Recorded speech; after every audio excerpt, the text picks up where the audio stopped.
il y a des mariniers, il y a aussi des pêcheurs parce que sous l'eau, il y a des poissons à rien étrange, à rien effrayant, on les appelle des silures, Laurent. Des silures glanes plus précisément. C'est un poisson originaire des pays de l'Est qui peut atteindre une taille effrayante, plus de 2 mètres, on parle même parfois de 3 mètres. C'est un poisson qui a été introduit à la fois volontairement et clandestinement en France et depuis on le trouve un petit peu partout. Alors on raconte beaucoup de légendes à son sujet, on dit qu'il dévore des chiens, voire des hommes et qu'il peut renverser des bateaux, mais là on nage en plein délire quand même. Alors Jean-Claude Tanzini nous a rejoint sur ce plateau, on va le dire, vous êtes un des grands spécialistes français du silure, parce qu'il y a des spécialistes de ce poisson. Est-ce que c'est faux tout ce qu'on raconte à son sujet, sur le fait qu'il puisse renverser des bateaux, qu'il a attaqué des animaux familiers? Oui, il y a eu beaucoup d'exagération dans ce domaine. Tout d'abord, je pense parce que c'est un poisson qui atteint des tailles considérables, c'est un poisson gigantesque. Et à partir du moment où un poisson est considéré comme carnassier, on considère tout de suite qu'il est susceptible de s'attaquer à l'homme et à tout ce qui environne justement son milieu. Tout de suite on échafaude des légendes et tout est permis. Alors justement, il y a eu beaucoup de rumeurs et jusqu'à présent, j'ai rassuré énormément de monde là-dessus. Je connais ce poisson, je l'ai étudié dans son milieu naturel, aussi en captivité.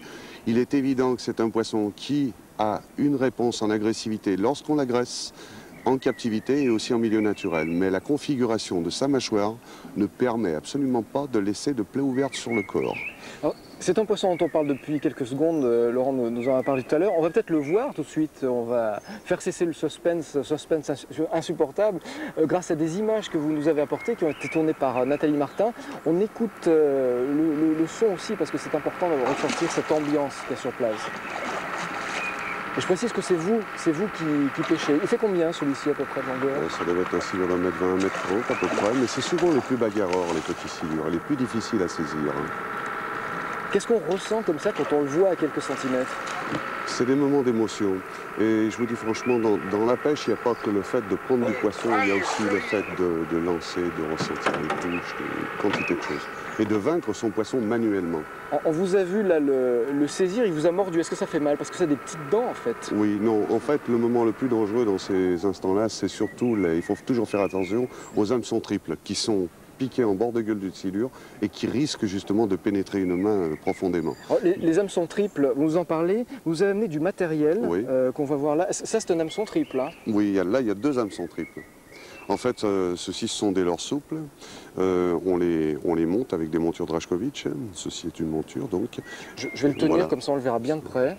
Oui, donc ce leurre souple a une particularité, c'est qu'il est déjà très attractif dans l'eau et il est très proche d'un poisson. Mais il ne faut pas prendre le silure non plus pour un idiot. Il attaque ces leurres souples souvent par agressivité et pas spécialement pour se nourrir. À force de taquiner de silures sur des lieux où ils sont concentrés, il arrive par moments, parfois, à déjouer aussi les pièges, mais aussi à les attaquer par agressivité. On a l'impression, de la façon dont vous en parlez, que c'est un poisson qui est plus intelligent que les autres, qui est plus malin.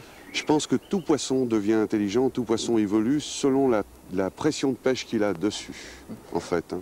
On va voir un deuxième extrait des images que vous nous avez apportées, qui traduit bien le caractère de ce poisson et ce qu'on peut ressentir quand on le pêche, et peut-être les motivations.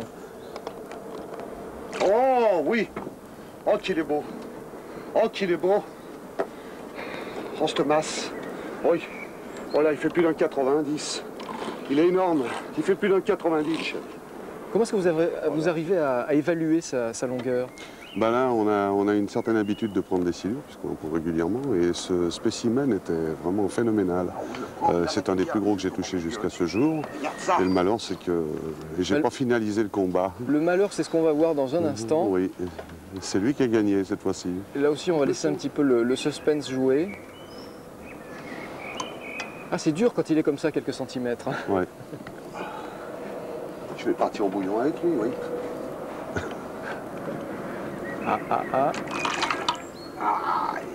C'est un vrai jeu en fait. Oui, c'est un jeu, oui. C'est un jeu et c'est très émouvant. C'est le moment où le cœur bat la chamade.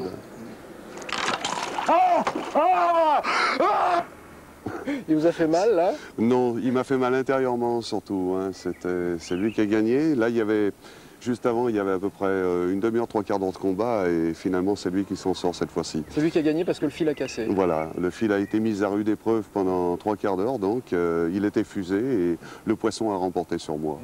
Alors, on n'aura pas le temps de voir les dernières images, à moins qu'on puisse nous les montrer rapidement, sur ce que vous faites avec le silure. Parce qu'en fait, vous le pêchez, mais c'est pas pour le consommer, c'est pas pour le manger. Pas du tout.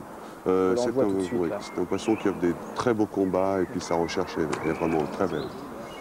Qu'est-ce qui vous motive? Alors ça, c'est beau de voir qu'on relâche un poisson qui est encore vivant parce qu'il supporte assez bien le fait de rester à l'extérieur de l'eau. Oui. Pourquoi est-ce qu'on le relâche?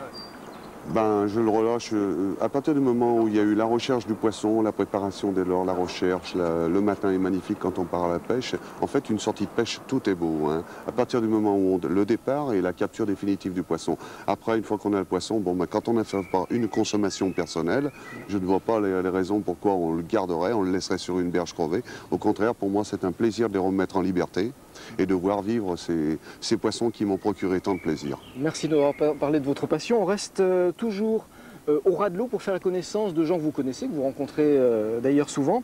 On les appelle des galériens et c'est pas pour rien, Laurent. Oui, ce sont des véritables fous, des fous de l'aviron qui se retrouvent au nord de Lyon chaque fois qu'ils le peuvent pour assouvir leur passion. La Saône n'a plus de secret pour eux, ils l'ont domestiqué à la force du poignet. Vous allez voir, ce sont les galériens de la rivière.